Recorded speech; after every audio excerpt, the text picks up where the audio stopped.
नमस्कार मित्रांनो, स्वागत आहे तुमचं पुन्हा आज व्हिडिओमध्ये। आज आपण पाहणार आहोत नागरी सुविधा। गावात येताना आपल्याला अनेक फलक दिसतात। स्वस्त धान्याचे दुकान, अशी एखादी पाटी दिसते, एखाद्या फलकावर बँक असा शब्द दिसतो।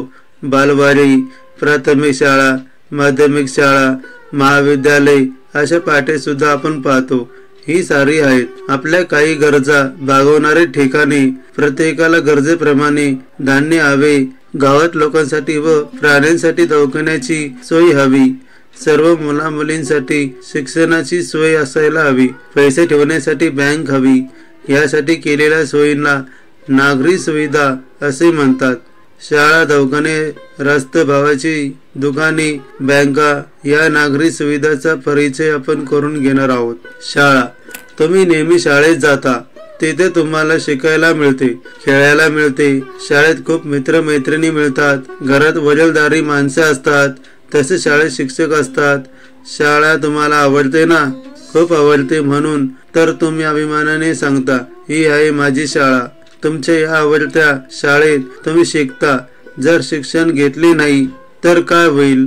आपल्याला लिहिता वाचता येणार नाही, हिशेब करता येणार नाही, आपल्या देशाची आणि जगाची माहिती होणार नाही। शाळेत आपण लिहायला शिकतो, वाचायला शिकतो, पुस्तकातून खूप माहिती मिळते। भाषा, गणित, शास्त्र, इतिहास, भूगोल, कला असे अनेक विषय आपण शाळेत शिकतो। आपले ज्ञान वाढते, चुकीच्या समजुती दूर होतात, चौकसपणा वाढतो। शाळेत आपण खूप मुले मुली एकत्र असतो, एकत्र शिकतो, एकत्र खेळतो, काव्यात करतो, शाळेतील शिस्त पाळतो, गणवेश घालतो, सर्वांशी एकोप्याने वागतो। शाळेच्या अभ्यासातच आपण वेगवेगळ्या कला व छंदही शिकतो। चांगला अभ्यास केला की शिक्षकांची शाबासकी मिळते। शाळेच्या सहलीत व संमेलनात किती मजा येते। शाळेत दरवर्षी आपण स्वातंत्र्य दिन व प्रजासत्ताक दिन साजरे करतो, तेव्हा आपण झेंडावंदन करतो। छोट्या मुलांसाठी बालवाडी असते, त्यानंतर प्राथमिक शाळा, मग माध्यमिक शाळा। शाळेतील शिक्षण पूर्ण झाल्यावर मुले मुली महाविद्यालयात जातात आणि आपापल्या आवडीचे शिक्षण घेतात। शिक्षणामुळे आपल्याला ज्ञानाबरोबर आनंदही मिळतो। शिक्षण घेतल्याने आपली प्रगती होते। शिक्षणाचा प्रसार झाला की देशाची प्रगती होते। शिक्षणामुळे चांगला नागरिक तयार होतो। आरोग्य केंद्र, दवाखाने, आपण आजारी पडलो तर आपल्याला खूप त्रास होतो। आजारपणात सारखे एका जागी पडून राहावे लागते। शाळा बुडते, खेळायला जाता येत नाही, त्यामुळे कंटाळा येतो। आजारी पडल्यावर डॉक्टरकडे जायला हवे। आजार, त्याची लक्षणे आणि त्यावरील उपाय याचा खूप अभ्यास डॉक्टरांनी केलेला असतो। ते आपल्याला तपासात योग्य औषधे देतात। त्याच्या इलाजामुळे आपण बरे होतो। डॉक्टर इलाज केले नाहीत तर आजार वाढण्याचा धोका असतो। लोकांच्या आरोग्याची काळजी घेण्यासाठी गावात प्राथमिक आरोग्य केंद्र असते आणि शहरामध्ये सरकारी दवाखाना असतो। तेथे डॉक्टर आणि परिचारिका असतात।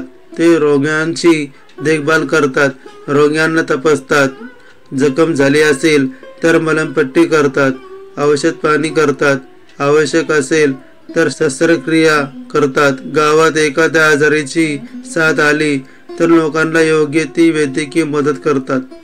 घरसर, डांग्या, खोकला, धनुवार, गोवर हे रोग होऊ नये म्हणून लहानपणीच मुलांना लस टोचावी लागते। पोलिओ होऊ नये म्हणून औषध द्यावे लागते। या सर्व सोयी आरोग्य केंद्रात उपलब्ध असतात। कुत्रा किंवा साप चावल्यामुळे माणूस दगावण्याची शक्यता असते, असे होऊ नये म्हणून सरकारी दवाखान्यात इलाज केले जातात। आपल्या शाळेत प्रथमोपचाराची सोय असते। डॉक्टर शाळेत येऊन विद्यार्थ्यांची वैद्यकीय तपासणी करतात। त्यांच्या आरोग्याविषयी शिक्षकांना व पालकांना सूचना करतात। त्या सूचना पाळल्या पाहिजेत। आपण आरोग्याची काळजी घेतली पाहिजे। आरोग्य बिघडले तर वैद्यकीय सुविधांचा वापर केला पाहिजे। आरोग्य चांगले असले की मन प्रसन्न राहते। आपण भरपूर कामे करू शकतो, अभ्यास करू शकतो, आनंदी राहू शकतो। लोकांचे आरोग्य चांगले असले तर देश बलवान होतो।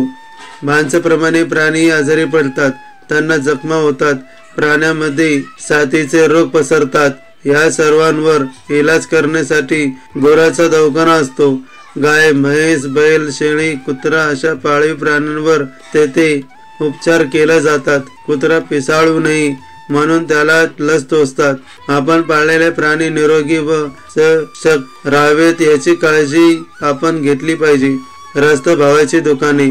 तुम्ही शिधापत्रिका पाहिली आहेत का? प्रत्येक कुटुंबाची एक शिधापत्रिका असते.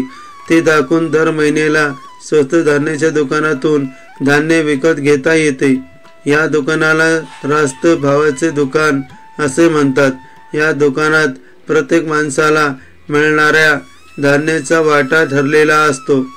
कुटुंबात जेवढी माणसे असतील त्या सर्वांच्या वाट्याचे धान्य रास्त दारात आपल्याला विकत घेता येते. गहू, ज्वारी, तांदूळ, साखर, खाद्यतेल तसेच घासलेट अशा वस्तू आपल्याला या दुकानात मिळतात.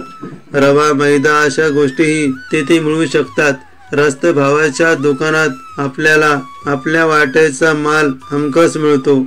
अन्न ही माणसाची प्रमुख गरज आहे.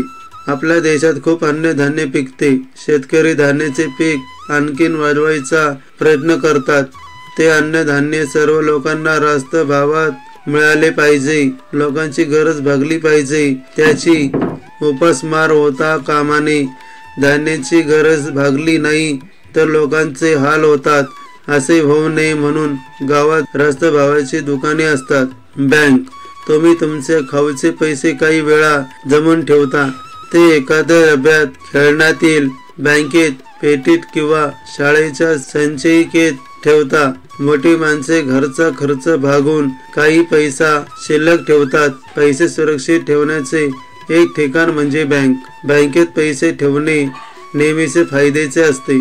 बँकेत पैसे ठेवण्यासाठी आपल्या नावाने तेथे खाते उघडावे लागते. आपण बँकेत पैसे ठेवतो किंवा काढतो त्याची नोंद आपल्या खाते पुस्तकात केली जाते. त्यामुळे खात्यात आपले किती पैसे शिल्लक आहेत ते कळते. बँकेत ठेवलेला पैसा आपल्याला हवा तेव्हा उपयोगी पडतो. घरी पैसे साठवून ठेवण्यापेक्षा ते बँकेत ठेवण्याचा आणखीन एक फायदा असतो. ठराविक काळापर्यंत बँकेत पैसे ठेवल्यास बँक आपण ठेवलेल्या पैशात थोडी भर घालते. त्याला व्याज म्हणतात. बँकेत अनेक लोक पैसे ठेवतात. बँकेत जमा झालेला हा पैसा गरजू लोकांना व देशाला उपयोगी पडतो. एखाद्याला छोटे दुकान सुरू करायचे आहे किंवा वाहन विकत घ्यायचे आहे. एखाद्याला विहीर खोदायची आहे, घरे बांधायचे आहे. अशा गरजू लोकांना बँक पैसे कर्ज म्हणून देते. उच्च शिक्षणासाठी सुद्धा बँकेकडून कर्ज मिळते. अर्थात असे घेतलेली कर्ज आपल्याला नियमाप्रमाणे परत करावे लागतात.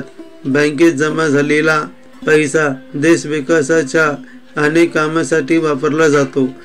बँकेत ठेवलेल्या पैशातून सर्वांच्या विकासाची कामे होतात. समरूप. शाळा, दवाखाने, रास्त भावाची दुकाने व बँका या सुविधाप्रमाणे आणखीनही काही सुविधा असतात. उदाहरणार्थ डाक सेवा. खूप लांब राहणाऱ्या नातेवाईकांना आपण सारखे भेटू शकत नाही, पण डाकघरात मिळणाऱ्या कार्ड पाकिटाचा उपयोग करून पत्र तर लिहू शकतो. पत्रामुळे मित्राची व नातेवाईकांची खुशाली कळते. परगावी न जाता सुद्धा तेथील काम करता येते.